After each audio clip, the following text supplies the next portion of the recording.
I'm back, baby. I'm back. Norm is back. The Miami Heat are so back. Your boy was in Canada, caught myself some nice bass, and man, did that taste good. Barely had internet, was kind of cut off from society for a while, and my goodness, so much has transpired across the landscape of the National Basketball Association in the last couple weeks. Jaylen Brown's ink hair is rubbing off on people. Terry and Chauncey have been arrested by the feds. I really hope I get around to doing a video on that, because anyone who knows this channel knows I'm a big fan of the great Terry Rozier and the 2004 Pistons. I've referenced the 04 Pistons numerous times. I love me some Chauncey Billups. And honestly, free my boys. What is the big deal? Look, I'm from Jersey. You guys know I'm from Jersey. I'm pretty sure at numerous points in my life, I maybe have been involved in some mafia-run poker games. Wanted him at any cost, and they got him at any cost. He was the best guy around. What about the people he murdered? What murder? What's the big deal? It's 2025. Who cares? But the most important thing that happened is that last night, history was made, and the Miami Heat defeated the Los Angeles Clippers and specifically Kawhi Leonard for the first time since the Obama administration. June 8th, 2014, Game 2 of the NBA Finals when he was still on the Spurs. That was the last time the Heat beat Kawhi Leonard. And what a badass, ballsy, gritty, gutsy kind of win to go into that Clippers stadium on the second night of a back-to-back. It's Norm's first game back against his old team, and it is an absolute dogfight, and you end up winning by one. Cinema, baby. Cinema. And my God, there's so much to talk about with that game and with this team. I mean, I could go on and on for 20, 30 minutes, but you know what? I'm going to put myself on a little bit of a minutes restriction. I'm going to load manage a little bit. I'm still settling in here, getting back into the flow of things, and this Heat team, who even are these people? I'm seeing all this stuff that is just like the polar opposite of last year. They're the fastest team in the league. They're putting up the most points. They run the least pick and rolls. They got the fastest pace. Their defense is amazing. And there's a definite grittiness and identity with this team. I'm not saying they're the best team in the world or anything like that, but it's fun to watch, and they have an identity, and guys seem to be completely bought in. And their record, I think, actually should be better, because if Norm was playing in the Spurs and Lakers game, I'm pretty sure we would have won at least one of those games. And even without Norm and Tyler, the fight that those guys had in both those games, it wasn't always pretty, but they were in it. And just an overall really nice team effort. Everybody who played last night was making contributions at some point.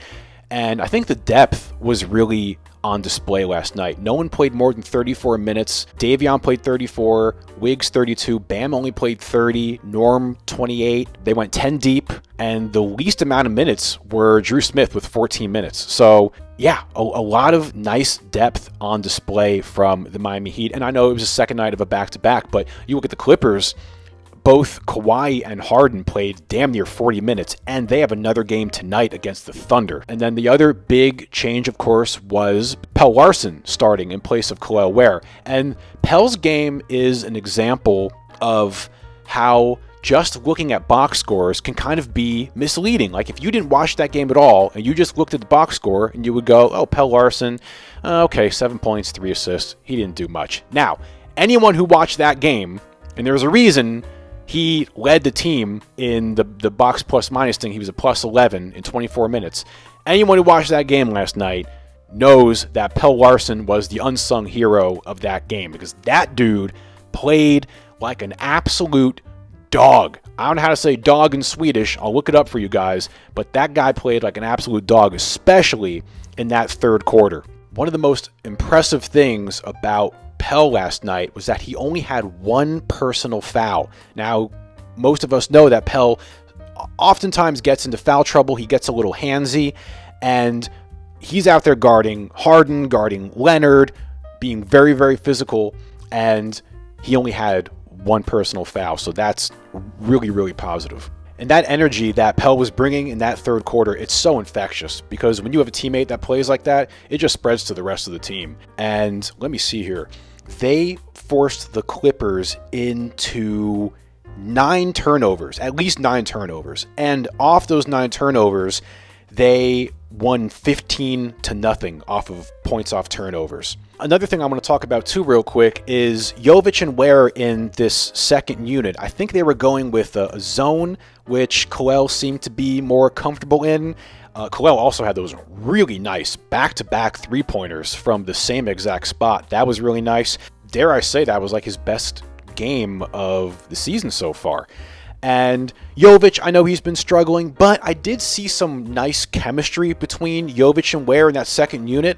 And if they can figure out how to be awesome, the two of them, in that second unit, oh man, that would be so great. Wiggins was another guy who really came up big last night. And I've been saying this from day one. I just can't put my finger on the guy. Like, sometimes he's just so frustrating.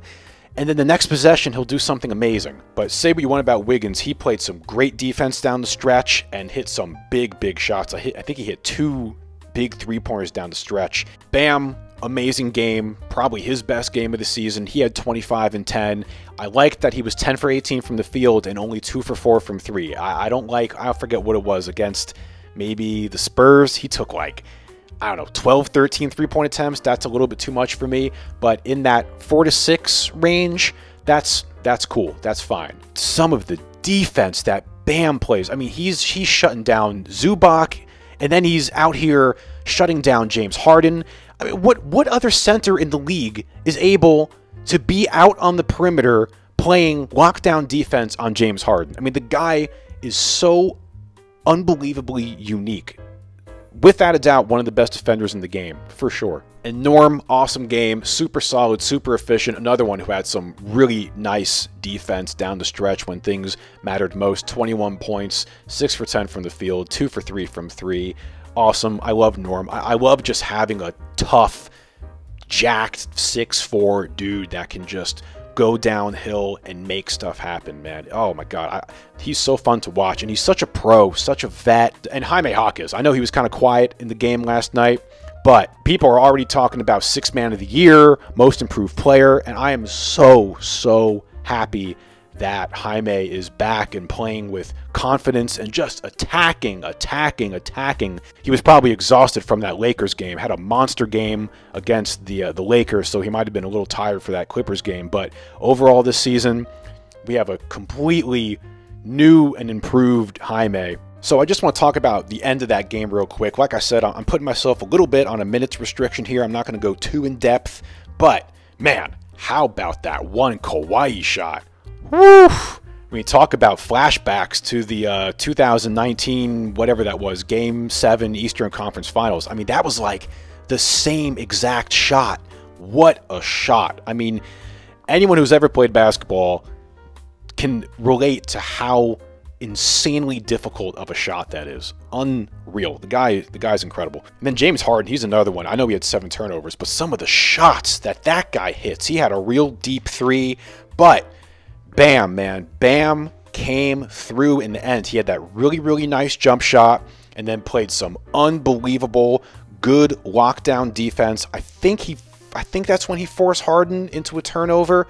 I'll put the clips in there for you guys. And then Bam gets to the free throw line and hits 2 really big free throws to make it a 2-possession game. Now, mind you, if Bam went 1 for 2, that next possession, Harden hit a 3. That game would have been tied. But the fact that Bam hit both those free throws, that put us up 4. Harden hit that 3. Now we're up 1. And then that weird jump ball situation happens, which I don't know how that wasn't a foul, but okay. And this is another thing I don't understand. It's Clippers ball. You have 8 seconds left? That's an eternity. You get the ball into Kawhi. You're bringing the ball up the court. And the best thing that you can do for him is just let him play isolation ball. I don't understand why teams, and I see this all the time, why don't teams run a play? Why not run a play? You're down 1, and the guy ends up dribbling around and taking fadeaway three-point shot with 2 guys on him. But that Heat defense in the end, man, unbelievable. Kawhi just got himself jammed up, and there's just like 3 guys almost smothering him. I mean, just really, really incredible defense by the Miami Heat on that last possession. And awesome too. Poetic once again. Norman guarding him. Awesome. What a game. Okay, that's it. Trying to keep this short. And we got the Nuggets coming up. If that's a good game, I'll do a video on that. If not, then I'll try and do a video on the Terry and Chauncey and gambling thing and all that. All right? Good to be back. Go Heat. Oh, and by the way, I don't know about you guys, but after watching that Clippers game last night, I have a sudden urge to visit Rwanda. Who wants to come with me? Are you guys down? You want to take a trip to Rwanda? Let's go.